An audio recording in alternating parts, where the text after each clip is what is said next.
Out of the darkness and into the light, it's the This Woman Knows podcast. Hello, everyone. Welcome back to another episode of the This Woman Knows podcast. Today's episode is geared toward the holidays because not everyone has the ideal family or family dynamics. And so I have the opportunity to interview my sorority sister, Andrea Rogers. And Andrea is a board certified life coach and the owner of Fully Alive Coaching. Now, she has her BS in psychology and an MS in training and development. And Andrea has dedicated her life to helping others develop into their full potential. She originally served in human resources and organizational development and helped managers improve their leadership skills, as well as identifying and mentoring future leaders. But today she is a coach who is just as passionate about helping people reaching their full potential in life. She's a certified betrayal trauma coach with APSATS using the multidimensional partner trauma model. She's also a betrayal trauma survivor and an APSATS board member. Please help me welcome my sorority sister, Andrea. Hey, I'm glad to be here. Excellent, excellent. So today we are going to have a conversation about what's known as teasing, what we call teasing, or it's teasing, especially among family. And is there a place for this digs and the teasing that happens in families? So I think you and I, we definitely have chatted about my past, my experience, and how this was done to the point of me in tears. Mm-hmm. And so now I'm very sensitive when it comes to that type of play, familial play. And I'm the one that backs off and goes, I want no parts. So can you just tell us, you said something, you said that it's a part of this going back and forth and being able to, have fun or joke with people in this way is a part of a healthy relationship. So I want you to expand and tell us all about that. Yeah. Well, I think it's going to be an interesting conversation, and hopefully, we can learn from each other because I grew up in a family, and let me say first, I'm not a therapist, I'm a coach. Yes. And I do want to make that distinction because I'm not giving therapy to anyone on this. Mm-hmm. This is you and I, sharing experiences, and I can say personally and professionally just what I see. But I grew up in a family where teasing is a form of love, like banter with one another, telling jokes is just how we show love to each other. And I think that's true in a lot of families of color, that, that's just a part of how laughter is a way that we've learned to survive a lot of the hard circumstances that we've grown up in. So, when you and I were talking about it, I think one of the things that I've learned growing up in that is there has to be some safety and trust established. Yes. To be able to do that, but also a really respect for boundaries, so that if I'm laughing but you're not laughing, mm-hmm. now we're not experiencing the same thing in the same way, right? I'm laughing at as opposed to laughing with, and that's a big difference.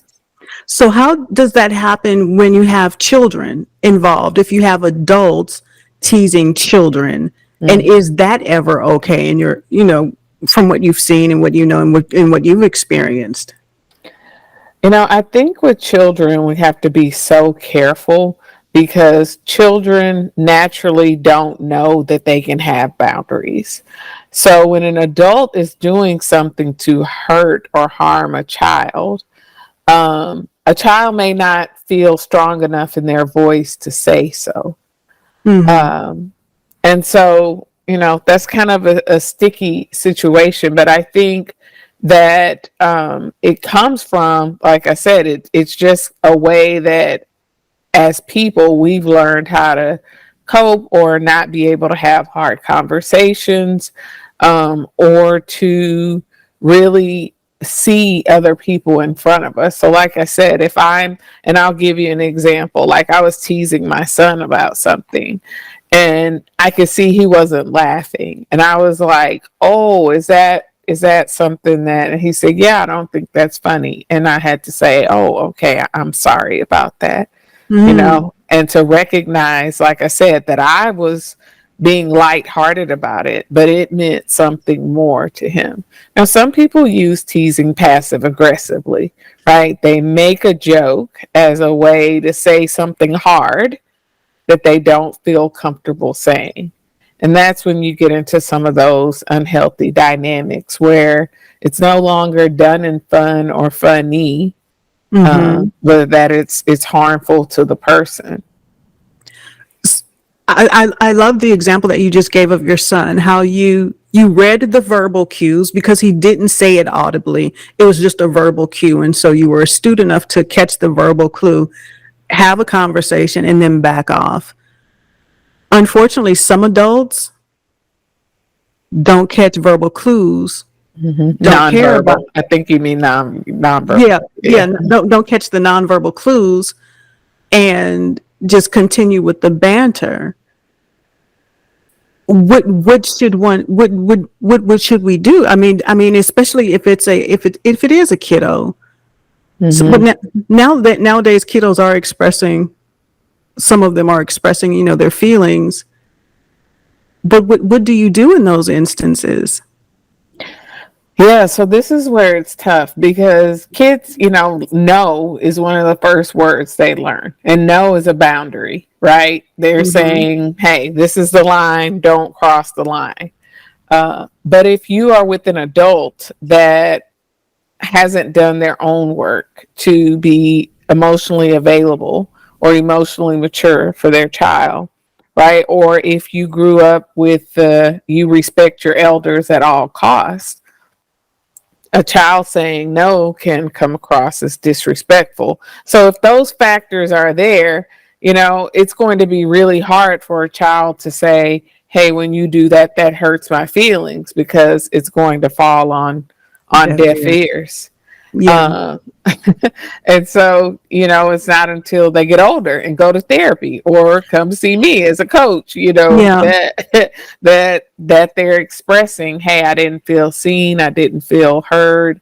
And so I think for us as adults, recognizing that just because we've always done something a certain way, like I said, my family, the teasing is incessant.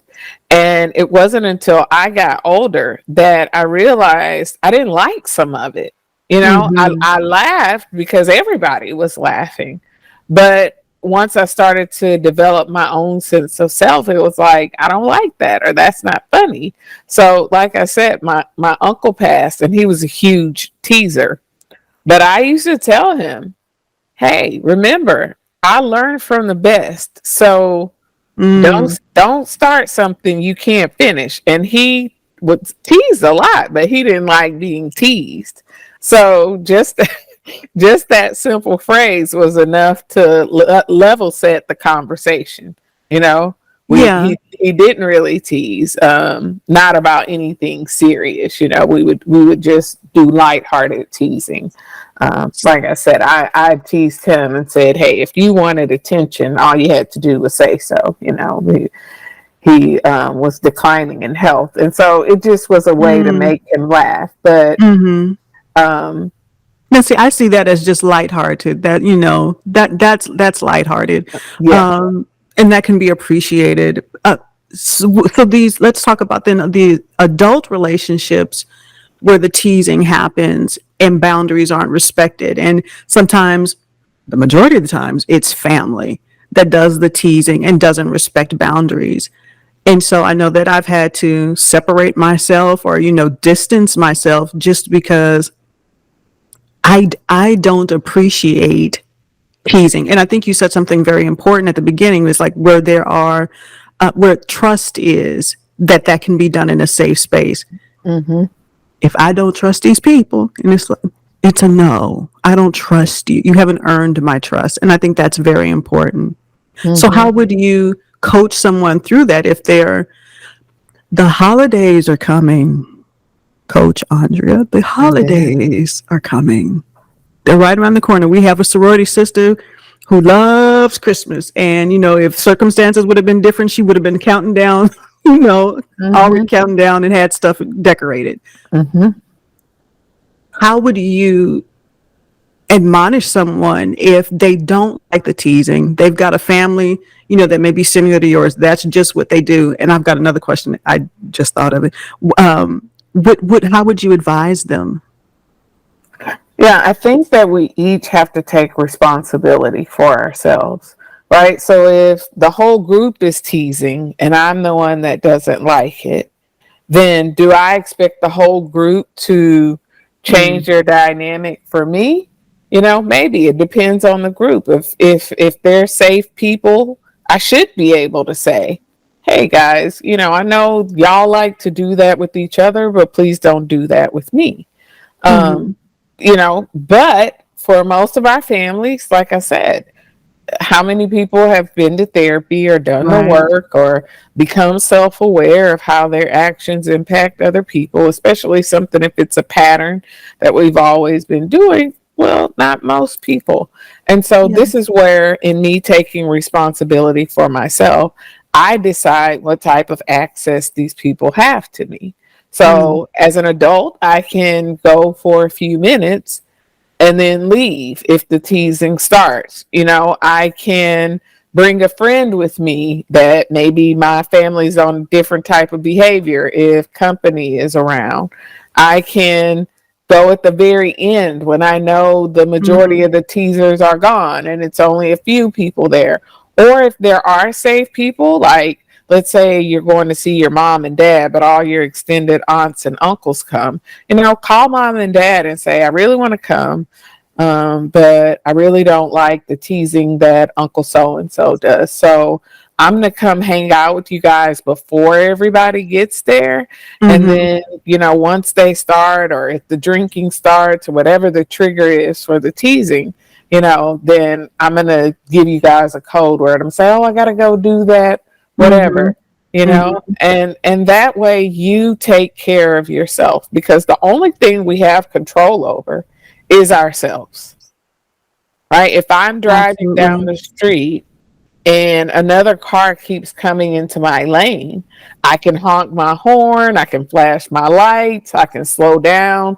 But if they continually come into my lane, then my choice is to get off the freeway, to switch over to another lane, to speed up and pass them. But what I can't do is control them. And the same is true for, how people approach us in our lives. If they keep crossing our lines or our limits, coming into our lane, then it's our job to keep ourselves safe. I love that. And so many people do that at the expense of maybe not spending as much time with families. Then you are outcasted. Then you are, declared or labeled special or bougie or all the things. And then those are just things that you learn to live with for your own sanity's sake. You can think whatever you want to think, but we're going to live in peace over on this side. So I totally thank you for that. I believe that'll help a lot of people, especially going into the holiday season. Now, the teasing, there are some things that are learned. They're trauma. They're learned and they come through trauma. So we know that some of the physical discipline that some of our families experience, those are through learned trauma. Is teasing some kind of trauma or coping mechanism, if you will, if we never learned how to interact with families, with each other in safe spaces? What's the genesis of this teasing? Yeah, I don't think it's a black or white thing. Okay. There's a researcher, I think her name is Deborah Tannen. I want to forgive me if I'm forgetting her first name. I know her last name is Tannen. We'll find it. She studied banter in the workplace, right? And she found that men engage in banter a lot more than women. right? And it's just like a natural thing that men do, and it's a form of affection. It builds connection. Like I said, it kind of creates a safety in the relationship amongst them. So I think we can't say black and white, it's good or it's bad. I think we always have to look at the context. So if you've seen these videos of these little kids who say things they don't know not to say. They haven't learned yet social etiquette, and so they just say whatever comes to their minds. Well, as you teach your kids about that, some of it is like, oh, we can laugh at it. Like if I wake up and my hair's sticking up or it's smashed against my head, right? And they're like, oh, you look funny. Laughing at that is a very natural response. And you want to teach your children, right? We don't want to be so serious that we can't laugh at ourselves. Yes. But like I said, there's a difference between me laughing at myself and you laughing with me versus you laughing at me and I'm not laughing at all. There's a big difference. Yeah. There's a big difference. Yeah. And what you're talking about is when there's a laughing at and not with. Yes. And so those, I guess we can call, those are unsafe spaces. That for your own, you have to be an advocate for your own mental health, your own safety at that point, and be willing to be called whatever. And it's like, that's not how I get down, or we have to find some kind of other way to interact. And I do know that men tend to banter more so. When I've experienced this, it's mostly it's been traumatized, unhealed women in my family that I know, that can banter, and they'll go back and forth with other family members. I don't want to call people out, but yeah, I just have very, very vivid memories of being consoled by my grandmother, because it was the teasing to the point of tears. And so she was my safe space. Now, I talked to a friend of mine, and she experienced something similar, and her grandmother's response was quite different. She kind of shoved her back, and it's like, girl, you better go back in there, and there ain't nothing wrong with you. Ain't nobody hurt you. So it was just two different responses to the same kind of trigger. I was comforted and consoled, and my friend, she was like, grandmother threw her back in there. It's like, they ain't hurt you. Yeah. Yeah. I mean, I grew up one of six. And, we certainly weren't allowed to physically fight. But if we wanted to hurt each other, teasing was the thing. So, like, my dad's name is August. And he That's wanted my birth month. Okay. He wanted to name me Augusta. Now, yeah, your face, see? No. I could really laugh about it now. But when I was younger, my siblings used to tease me and say, that's why your name was going to be Augusta, and I did kind of look like an Augusta at that point. And so it was really hurtful to me that they would do that. But how did I work through that? Yeah. Well, first I have to look at, we're all kids, right? And kids do things that hurt each other because they don't know unless someone teaches them so.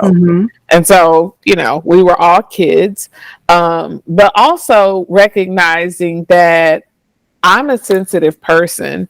And that's funny to me now, because I'm an adult, but as a kid, I needed somebody like your grandmother, to say, it's okay. I know that hurts, and to teach me to set some boundaries, right? To walk away, to ignore them. And, one of my favorite sayings is, other people's opinion of me is none of my business. So, but that's not something we're born with. So we have to learn that, which is what, I'm really passionate about, helping people learn boundaries and teaching people what healthy boundaries look like, because for most of us, that's non-existent. So as a kid, when they were teasing me, if I knew to stand up for myself and to set boundaries, I could say, I'm really sad that you choose to do things that hurt me, even though I've asked you not to. Mm-hmm. I love that. And it took me a while. I'm much better than I was because, coming out of a certain situation and, getting married, I was still just very raw from, childhood experiences. And so I was ready to fight at some point, when that teasing kind of started, even in my marriage very early. Now I've been married 35 years. Mm-hmm.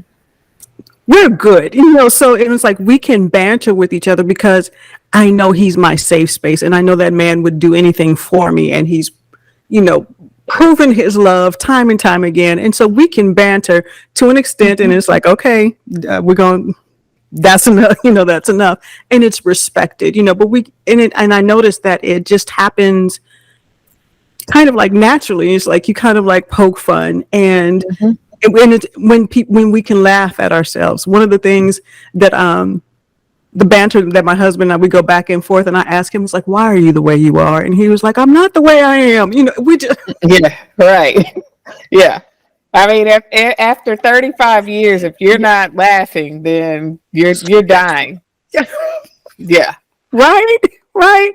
And so again, it goes back to be where you feel safe in the relationship, and you Mm-hmm. can set those boundaries. So I think that is absolutely wonderful advice as we come into the holiday season, and how we can protect ourselves, because sometimes the holidays can be really rough. It can be this time of dread. Everybody's Mm-hmm. all excited and about all the things, and then you have some people that just go, oh my god, it's another holiday season. And Mm-hmm. so these are tools that we can equip ourselves so that we can be okay going into 2024. We can maintain our sanity and our peace. Mm-hmm. Mm-hmm. Yeah, I think that as we all do our own work, that's where it starts.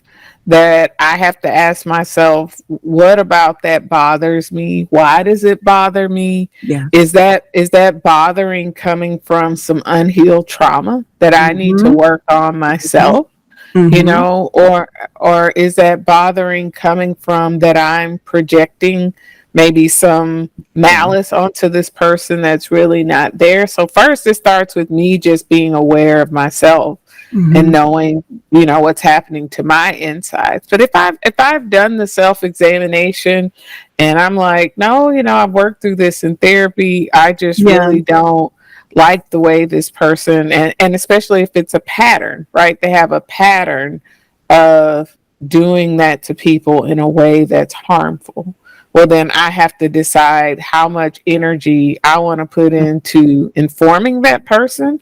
If they're choosing to remain ignorant, then, like I said, with honking the horn, you can keep honking the horn, but if the person is not listening to that horn, then Mm. you decide, well, then what other choices do I have? Because empowerment is about living within our choices.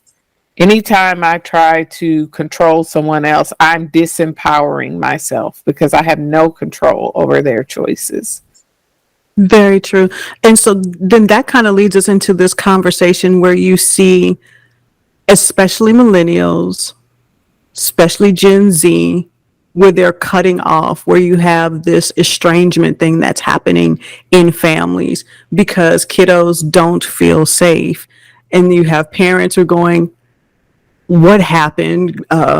Because sometimes the estrangement comes with, no warning. It's just, I am done, don't Mhm. contact me anymore. And it's because the kids don't feel safe, and may not even feel safe enough, or have at least done the work to at least have the conversation. I feel unsafe when this is behavior that I don't appreciate.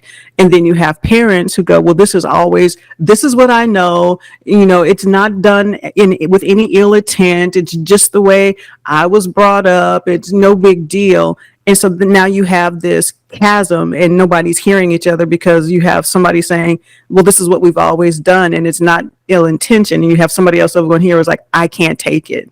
Mhm. And there's no bridge Mhm. between the two just as of yet. Yeah, and again, I think that this is where each of us doing our own work, because I believe there are points where you've tried to talk and talking is not effective, and so you do have to put up those hard boundaries of no Yeah. contact. Yeah. But if we go no contact with everybody who hurts us, then we're not going to be talking to anybody. So part of being emotionally mature is that I can also have hard conversations.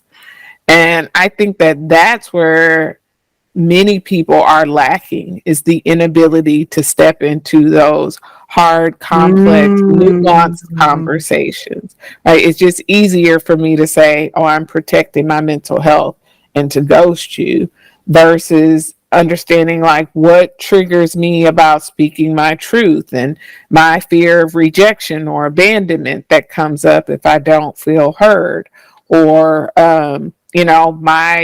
my feeling insecure about myself. And so when someone challenges me on a thought or opinion because I don't feel strong enough in myself to stand in my authenticity, then it's just easier for me to cut you off, which in the moment feels like safety, but it's just relief. You get temporary relief, because guess what? The next person that's designed to teach you that lesson is going to come along. And that will continue to be the pattern of your life. So I have a lot Mm. of people who are like, I have no friends. It's like, well, let's look at that. Why might you not have any friends? Let's look at some patterns. And are you the common denominator in these patterns? I am the spitting image of my father. I share his big eyes, same dark, tightly coiled hair, same wide nose.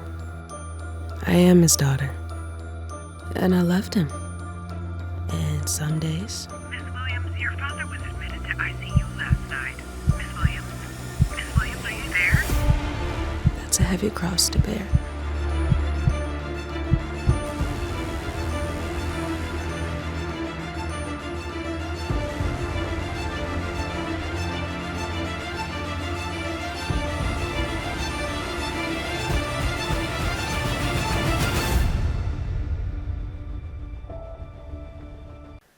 Hmm. Oh, that's like if you were in church and it's like you stepping on a lot of people's shoes, and it's like if you can't say amen, you say ouch kind of thing. That's that kind of moment. But that's really true. And so you're thinking you're doing this mature thing and it's like I'm cutting them off. And it's like, well, maybe we really do need to look inward. And that's on Mm-hmm. both parties. So I don't think a lot of people have the skill set or have the tools to have those difficult conversations. I think a lot of us lack the maturity to have those kinds of conversations where they don't turn into you did this, and you didn't, the blame thing. And then Mm-hmm. when you start blaming, and then it's like nobody's listening. It Mm-hmm. just all communication just kind of shuts down. And so I think this boils down to the ability to have crucial conversations, which many of us have not been taught. Mm-hmm. For sure. For sure, because it has to be modeled for us. So if you grow up in a home where, again, parents are very authoritarian and the belief is children should be seen, not heard, well, where do I have a chance to practice good communication skills? Mm, Versus if I see my parents modeling that for me, I see my parents in conflict and I see them work that out in a healthy way, or I get in a conflict with that parent and we're both allowed to express ourselves in a respectful way, that my parents apologize to me when they're wrong. Well, that models for me, wow. to apologize to others when I'm wrong. But if I never hear sorry, if I see, parents being passive aggressive, if I see my Mm, parents doing the silent treatment, mm, but yet they've been married for 30, 40 years, well, guess what I'm going to do when I get married? yeah. Thinking that I'm going to be married for 30 years and then not necessarily, and it's like, Right. what type of relationship do you want? So the whole journey of growing up is to examine what I know, to Yeah. ask myself where I learned it, to ask myself, is it beneficial? And if not, then what do I need to do to change it? So we're constantly in this cycle of learning, unlearning, and relearning. Yes. That's powerful. So I think we're really going to come into 2024 some better people, healed people, able to have these better conversations. Is there anybody that you recommend, a book or a therapist that can help people? Of course, I know that you can help people walk through certain things, but how to have these better conversations so that you don't end up spending the holidays alone if you don't necessarily want to, that you're able to entertain and have healthy relationships. Who should we be listening to? What books should we be reading? Yeah, I love I think her she pronounced her name Nedra Tawwab. She came out with two books. She has one on healthy boundaries and she has another one on leaving toxic relationships or something like that. Her boundaries book has a workbook that goes with it. The beauty of today is we have YouTube University, Yes. Instagram Institute, Yeah. TikTok Technological Center. I mean, Yes. we Yes, can we do. learn from a lot of different people in a lot of different ways. I love Raquel Martin, Okay. Dr. Raquel Martin. I want to give her respect. She is one person that I listen to a lot. I like you said, I have a podcast, and you're Mm-hmm. reminding me. I'm always like, what are the things that I'm talking about regularly? And because I work with people in unhealthy relationships, this is a conversation I'm having all the time. I'm working with couples, teaching them how to do Mm-hmm. this, but I don't know that I've ever recorded a podcast on it. So you just gave me an idea. So thank you for that. And then, of course, Brene Brown is Okay. the, she's one of those people that can say things in a way that people can hear it. Wonderful. Thank you. Thank you. Thank you so much for helping me. I appreciate you very much. And then I think you did. I know that people that listen will benefit from this conversation, and it could be a happy holiday season after all. So tell people, how's the best way to reach you, to get in touch with you, listen to your podcast? How can we contact you? Yeah, thank you so much for having me too. My business is called Fully Alive Coaching because I want to see people experience all that this life has to offer. It's Mm-hmm. hard. It's hard walking on this side of heaven. We have enough challenges and things Yeah. that we're facing, especially today, post COVID. I see so many people Yeah. struggling because we did not take time to grieve and process that collective trauma that we all Mm-hmm. experienced.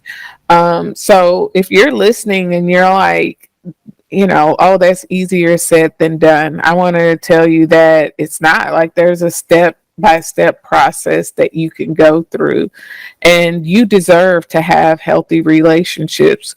We were made for relationship. We are hardwired for relationships. So when you don't have healthy relationships, it impacts you in every area, even if you're not aware of it. So if people want to find me, I'm on all the socials. I'm on Instagram and TikTok as Coach Andrea FAC. That's for Fully Alive Coaching. I'm on Facebook at Fully Alive Coaching. My website is fullyalivecoachingllc.com.